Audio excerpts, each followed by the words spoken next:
I didn't think she was going to take it as smooth as she did. Her response was, well, I guess you may be right. I never thought about it like that. And she looked at me and she said, well, I appreciate the effort that you are putting in. I didn't react to it though, but I was blown away because that wasn't the reaction I was expecting to get. I was expecting to be a back and forth argument and attitudes and just some frustration going on. I think it didn't go that way because I validated her feelings. I controlled the tempo by validating her feelings and then explaining to her as a grown adult person that can actually communicate what was actually going on. That day, I realized that I had a superpower that I never knew I had.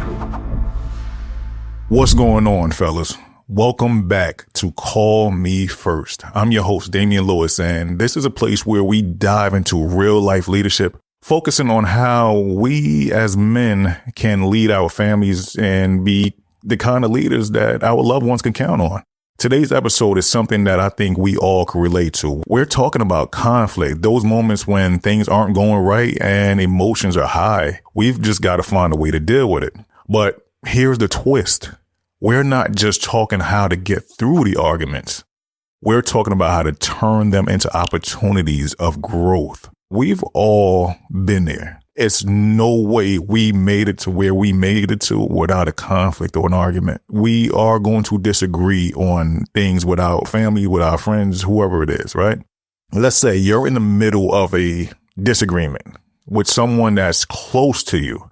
Maybe it's your wife, your kids, or a close friend, and you're not sure of how to handle it.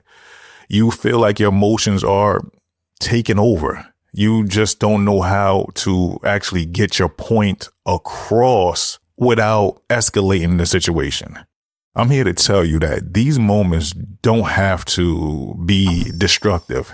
They can be moments where you show your leadership skills, where you learn about yourself, where you strengthen your relationships. I can actually tell you a story right here, right? This was maybe 6 or 7 weeks ago. I was here on this computer. I was actually doing prep for this podcast. I was so excited about it. I was doing prep for a couple of weeks, getting ready to figure out what I want to do as far as episode selection and how I was actually structuring the thing. I was doing my research. I was pretty much going off of questions that I had about growth and leadership. What I'm actually doing, I'm doing the research for all of us. It's questions that all of us have. Some of us, we know how to find answers. Some of us don't. So for the ones that don't know how to find the answers, I'm going to go find the answers for us. I'm going to bring it back to us. Don't think I have all the answers. I do not have all the answers. I am still learning here, right? But anyway, back to the story. About 6, 7 weeks ago, I'm prepping for this podcast. I'm locked in with it to the point that I started neglecting the people in the house. So that day, as I'm here working on the computer, I did everything I had to do for that day. And I'm going upstairs. My wife was already home from work and she was pretty much getting the kids ready for bed. I get upstairs and I can see that my wife is feeling a bit upset about something. So what I did was I said, what's going on, babe? She said, nothing. I said, that don't look like nothing. So I let it go for a little while. Maybe about another half hour later, she still, still kind of upset about something. So I asked her again, babe, what's going on? Something's going on. She said, you got to communicate more. I said, what's going on? She said, listen, I understand you're downstairs doing whatever it is that you're doing. And I know it's important to you, but you still have us up here to come to. And I'm like, hold on. I'm thinking in my brain. I'm not saying anything. I'm letting her talk, right? I'm not saying anything. And she says, if you're going to be doing that for hours at a time, knowing what our usual evening routine is, and you don't tell me, it throws me off. And when it throws me off, it gets in the way of things that I have to do because I'm prepared to sit down, eat dinner with you, do our normal watch TV, do our normal conversation that we normally do. And if you don't communicate that with me, I'm sitting around waiting for you. The child in me at that moment was furious that she said that. I didn't express it verbally or even physically with a look on my face, anything like that. But inside of my head, I was actually furious about it because my thoughts were that I am downstairs doing something that's going to benefit all of us. Why can't you see that? This is my thoughts. I'm not saying it out loud yet, right? Why can't you just see that this is benefiting all of us? I'm doing it for us. She went on to say that this is not the first time you did that. Every time you have a new project, you lock in and that's all you're focused on. I'm saying to myself, like, so why is that a problem if it's a benefit? But I'm not saying it out loud yet. The reason I'm not saying it out loud is because I am remembering a clip from the Hardly Initiated podcast where Dr. Umar Johnson was on there. He said this. I'm going to put this clip in here for you, right? You need humility. I got to be humble enough to be quiet when she's wrong to hear her out. I got to be humble enough to remain quiet while she's expressing her points about me. Everything she just said may be wrong. She may have accused me of all kinds of things, but guess what? This is her truth in this moment. Let me shut the up. Let her say what she needs to say. When she's done, reflective listening. Problem with us, because most of us was raised by women, we get a little bit. You see that? So when our queen get big, we want to get big right back. That's not the behavior of a man. That's not masculine. Masculinity says she's in her pain. And because she's in her pain, I'm going to validate her even if she's incorrect, because I don't ever want her to feel that I don't understand where she's coming from. We get right into defense mode, raised by single black mothers. We want to give her back the same energy she's giving us. That's a gridlock. We don't move nowhere. Me remembering what Dr. Umar was saying in that moment with my wife, I had to validate what she was saying. She wasn't lying. I am locked in. I wasn't coming upstairs. I didn't communicate clearly with her what my intentions were, what I was actually doing. So the only thing she could do is, the only thing she had to go off of was the fact that we had a routine. And I deviated from the routine and didn't communicate that with her. She was valid in her feelings. So I let her finish saying what she had to say. And then I stepped in. I took the opportunity to explain to her exactly what I was doing, because she really didn't know all the aspects of what I was doing. So I said to her, I said, babe, I totally understand that. I also want you to realize what I'm doing. And I'm going to tell you what I'm doing. And maybe you just didn't notice it, right? You said that every time I have something that I'm interested in, I'm locked into it and I don't really pay attention to anything else. You're right about that. But that also tells you that you married a man with a great work ethic. When I am focused on something, I'm going to complete it. I'm going to accomplish whatever my goal is at the time. I am sorry that it came at the expense of me missing out on time or not communicating with you, and I'll do better with that next time. Now, the next thing is, when I'm downstairs, I'm not downstairs wasting time. I'm not down here watching YouTube. I'm not playing video games or anything like that. I'm down here working. And the things that I'm working on benefits all of us. So whether I'm working on my photography or anything else, it benefits all of us.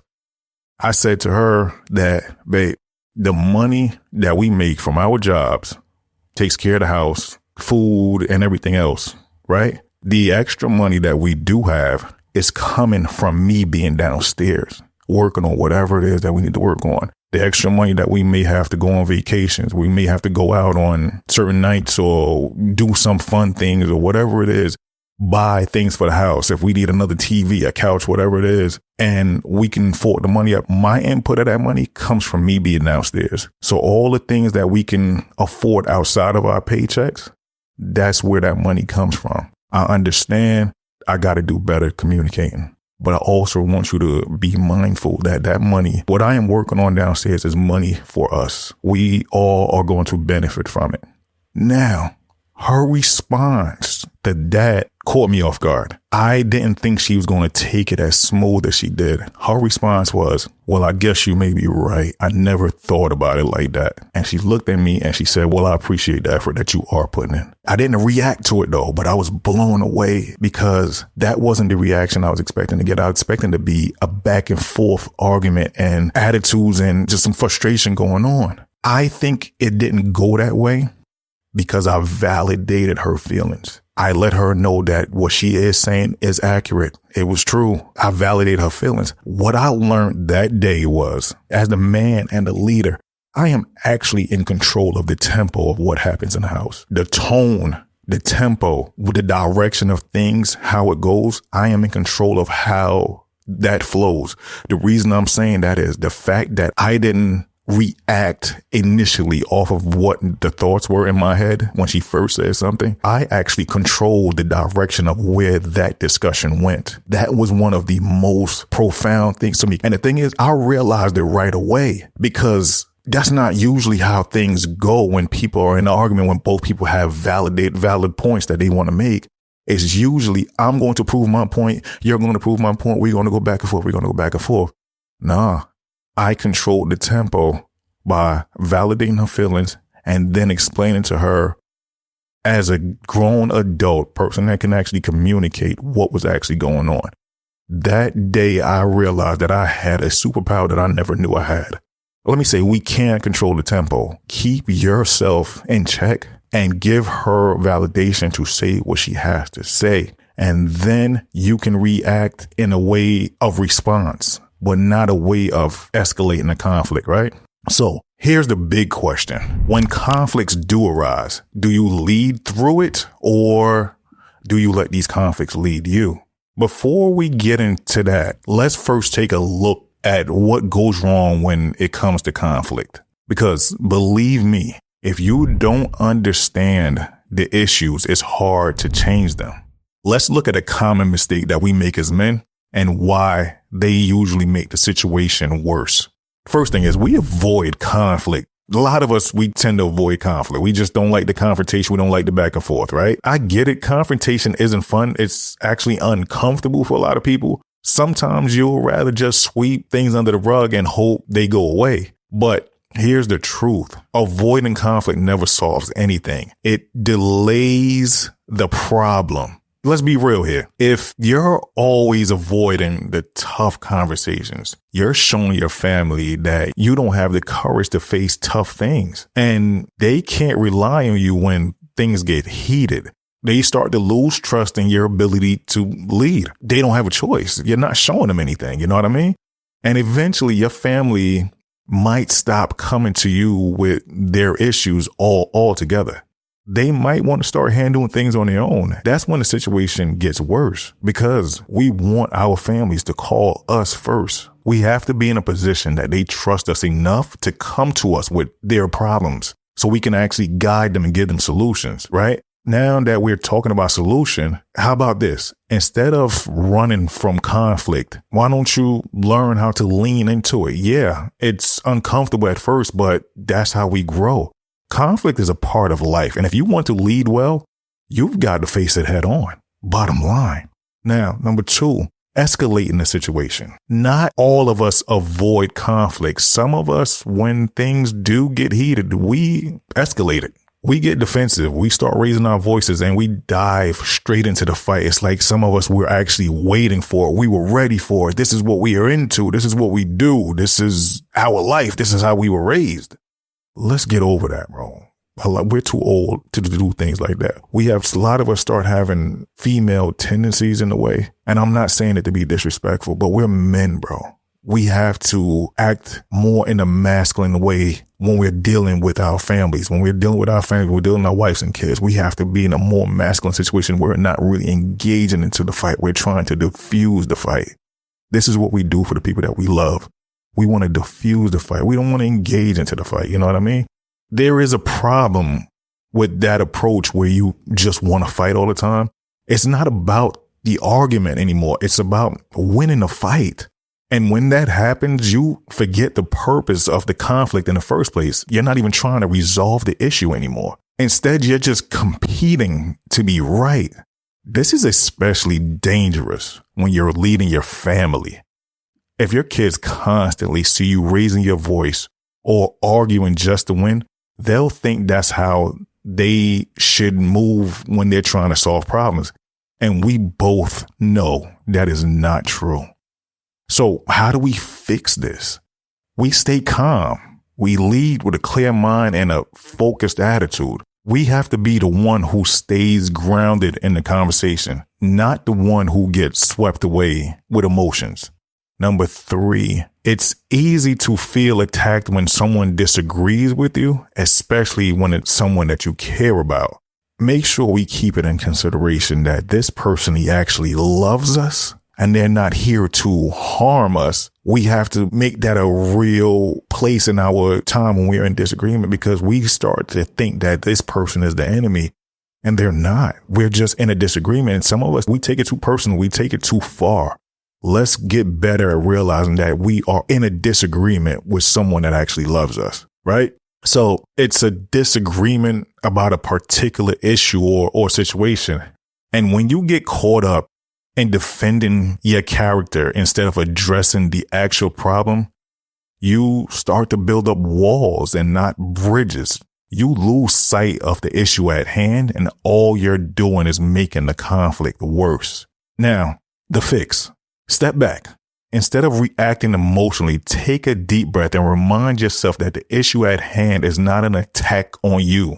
It's an opportunity to find a solution. It's not the world is against you. Let's fight. I'm ready to go at it. It's not that. Let's be adults here. Communicate. Find a solution. Arguments are going to happen. Disagreements are going to happen. Don't let it hang on for too long.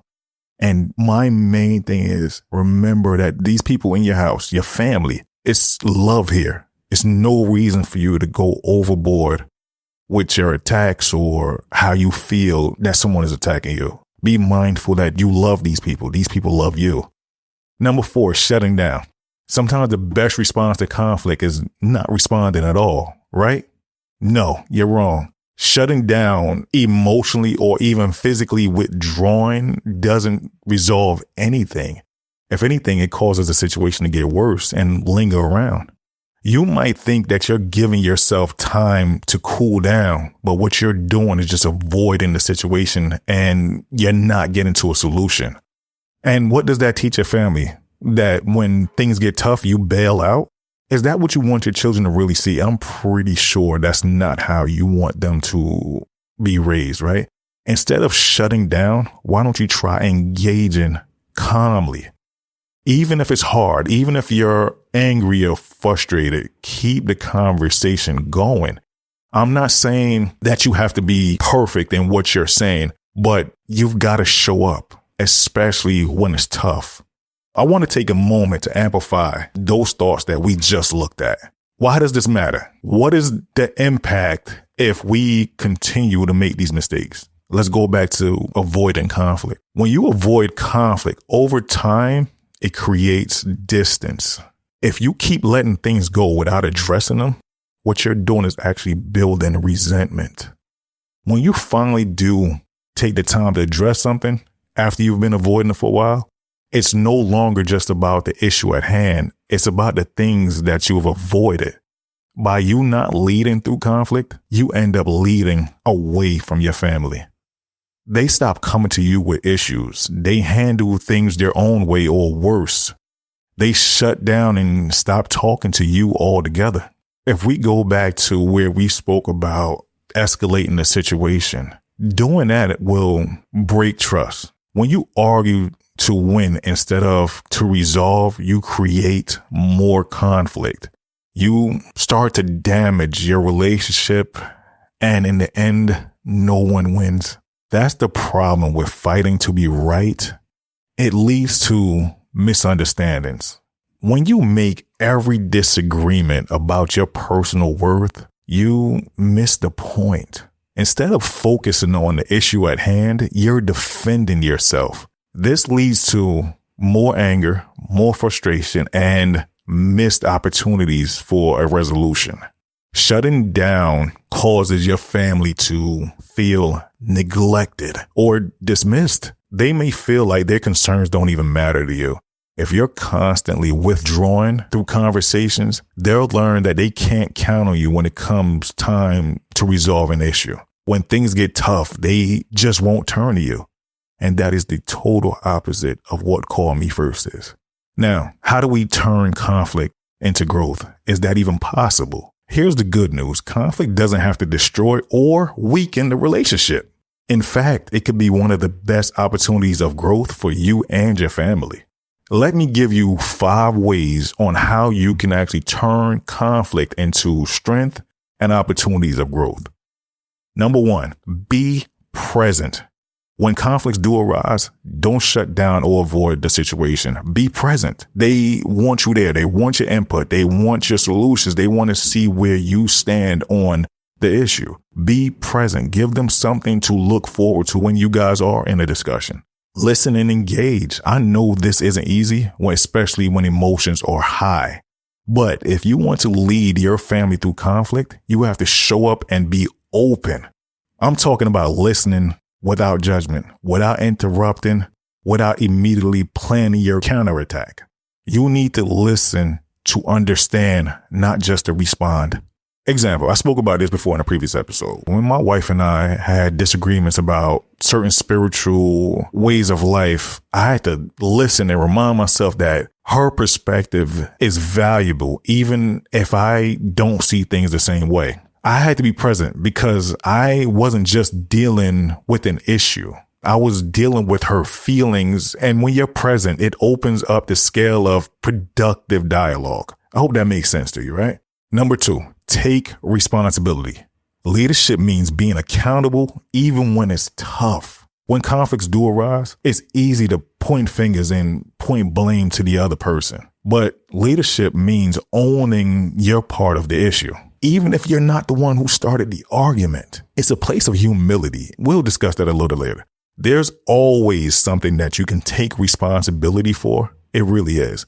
Maybe it's the way you reacted. Maybe it's something that you said that wasn't helpful. Ownership is the key to resolving conflict. Here's a quote from one of the greatest philosophers that I ever had the pleasure of listening to, which is Jim Rohn. The challenge of leadership is to be strong, but not rude. Be kind, but not weak. Be bold, but not a bully. Be thoughtful, but not lazy. Be humble, but not timid. Be proud, but not arrogant. Have humor, but without folly. This quote perfectly captures the balance we need when it comes to conflict, responsibility, humility, and strength. When you're in a relationship, humility is a part of the game. It is one of the things that you have to master and accept that it's happening. And it's not humility like you're getting embarrassed by somebody outside. This is somebody that you're going to spend the rest of your life with. So as far as humility goes, it's not embarrassment. It's you being in a place of saying that I could go harder on this, but I'm not. I'm going to step down off of the pedestal and just go with the flow. Someone once said this to me. You don't have to show up to every argument that you're invited to. It's not saying that you don't have to be present. What it's saying is you don't have to engage in arguing. You can engage in problem solving. You're still present, but you're not arguing. So remember that. You don't have to show up to every argument that you're invited to. Now, number 3, stay calm. Lead with your values. I've said this before and I'll say it again. You cannot lead others unless you lead yourself first. Conflict will test your patience and your ability to stay grounded. You're going to get challenged with conflict. You're not going to be perfect on day 1. You're not going to be perfect day 10. You're not going to be perfect day 100. As long as you're working on it and the progress that you're making can be seen, you're on the right track. Whatever conflict that you're trying to resolve, don't let the heat of the moment control you. You control your emotions. Lead with your values, even when things aren't going your way. Number 4, seek solutions, not victories. It's not about the win against your partner. It's the win against the problem. If both people can walk away from the disagreement, at least feeling validated, at least feeling like they were able to express themselves constructively and to get whatever it is off of their chest. A lot of times, even if you guys don't agree on whatever the situation is, you still want to make each other feel validated, feel important, feel like their point was received. In every conflict, I want you to ask yourself, what are we trying to accomplish here? The answer should be to win, right? Nah. It should be to resolve the issue, move forward, and find a solution that works for everyone involved. A lot of times we get wrapped up in our egos and we forget that conflict is about finding a common ground, not proving our points. Here's an example. In my marriage, we are working on things like this. Instead of fighting to prove who was right, how about we work towards understanding each other's perspective? And what that does, it gives us a place that We both feel respected. We didn't have to actually agree on everything, but we worked to find a solution that actually honored both of our perspectives. Number 5, teach through conflict. You've got an incredible opportunity here to teach your family through conflict. Your kids, your spouse, everyone in your circle is watching you. How you handle conflict will set the tone for how they will handle conflict. When you handle conflict with grace and maturity, you're showing your family how to do the same. And that is leadership at its core. Now, let's grab a couple things that we can actually work on. And I want you guys to work on these things just moving forward, just life period. I want you to work on with your wife. The next time you're in a disagreement with your spouse, instead of raising your voice, I want you to take a deep breath and listen to your wife. Understand what she is saying. Try to put yourself in her shoes and to see if what she's saying is accurate. Could it be true? Or maybe she's misunderstanding something, and you try your best as calm as you can to get her to understand if that is the case. But I want you to make sure you're listening to what she's saying and try to validate her feelings by you listening and just being present. She could be wrong. Like Dr. Umar said, she could be 100% wrong. What I want you guys to do is to give her the grace of letting her get through her thoughts. Give her the grace of letting her get through her thoughts. Now, with your kids, when your kids get upset, I don't want you to dismiss their feelings. I want you to ask questions like this. What made you feel this way, and how can we fix this? It shows them that conflict is about resolution, not retaliation. Well, that is all I have for you guys today. I hope you're walking away with some practical tools that could turn conflict into a growth opportunity. Remember, conflict doesn't have to break you. It can build you if you handle it with the right mindset. Lead through it, not away from it. And as always, if you found value in today's episode, share it with someone who needs to hear this. Let's build a community of men who lead their families with honor and respect. Keep growing, keep leading, and remember to look at your family and say, call me first.